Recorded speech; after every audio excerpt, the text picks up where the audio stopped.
The next data type of interest is the tuple. And a tuple is pretty much the same as a list, except it's immutable, which means we can't change it. So a tuple is an immutable ordered collection of objects.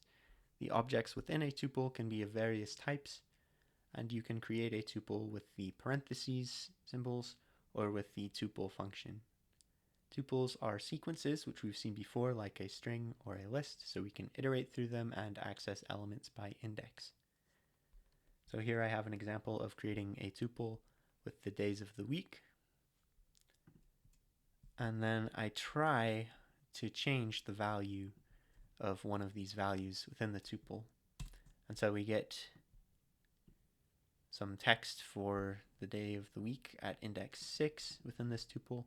But when I try and set the value at index 3 within this tuple, I get an error, type error, tuple object does not support item assignment. So tuples are really handy for returning multiple values from a function. So I have this example here, maybe of some statistical method that you'd implement where you could return the tuple of mean plus standard deviation and mean minus standard deviation, just as an example. Now there is one oddity about tuple syntax, which is that a tuple with a single element has to be defined with a comma. So here's an example of 5 comma within parentheses. And that's because parentheses are also used for operator precedence, order of operations essentially. And so just 5 in parentheses is the same as the number 5. But 5 with a comma is a tuple. The comma makes it a tuple, and it contains a single element 5.